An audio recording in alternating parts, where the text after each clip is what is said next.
ଜୀବନଟା ଗପର ସମାହାର।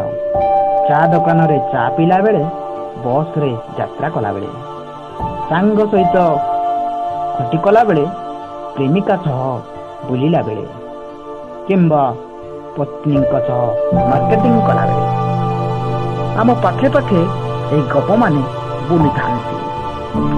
ତେବେ ଚାଲନ୍ତୁ ଆଜି ଆମେ ଜୀବନର କେତେ ରଙ୍ଗ ଗଳ୍ପ ସଂକଳନର ଏକ ଗଳ୍ପଟିଏ ନେବା, ଯାହା ମାନସ ପଡ଼ିହାରୀଙ୍କ ଦ୍ୱାରା ରଚିତ ସଂକଳିତ। ସେହି ଗଳ୍ପ ମୁଁ କେତେବେଳେ ଗଳ୍ପ ଲେଖେ। ଗଳ୍ପର ଶୀର୍ଷକ ମୁଁ କେତେବେଳେ ଗଳ୍ପ ଲେଖେ।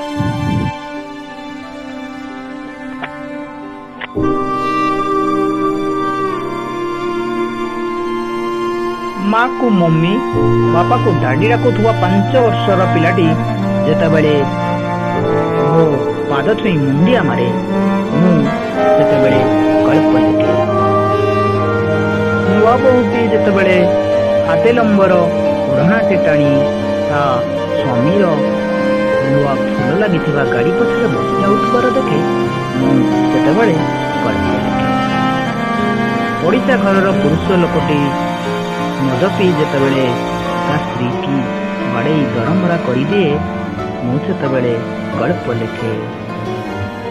17 ବର୍ଷର କୁନି ଝିଅଟି ନିଜ ଗାଁଠାରୁ 200 କିଲୋମିଟର ଦୂରରେ ଥିବା କାରଖାନାରେ କାମ କରି ମାସକୁ 3000 ରୋଜଗାର କରି 1000 ଟଙ୍କାରେ ଚଳି ଘରକୁ 2000 ଟଙ୍କା ପଠାଉଥିବାର ଯେତେବେଳେ ଦେଖେ, ମୁଁ ସେତେବେଳେ ଗଳ୍ପ ଲେଖେ। ମୋ ବାପାଙ୍କ ବୟସର ସରକାରୀ ଚାକିରି କରିଥିବା ଲୋକଟି ମୋତେ ଯେତେବେଳେ 200 ଟଙ୍କା ଲାଞ୍ଚ ମାଗେ, ମୁଁ ସେତେବେଳେ ଗଳ୍ପ ଲେଖେ।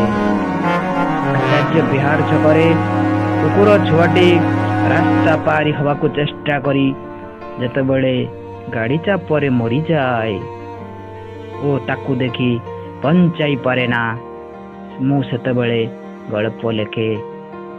ସତ କହିଲେ କିଛି କରି ନ ପାରିବାର ନପୁଂସକତାକୁ ଲୁଚାଇବାକୁ ଯାଇ ମୁଁ ଗଳ୍ପ ଲେଖେ।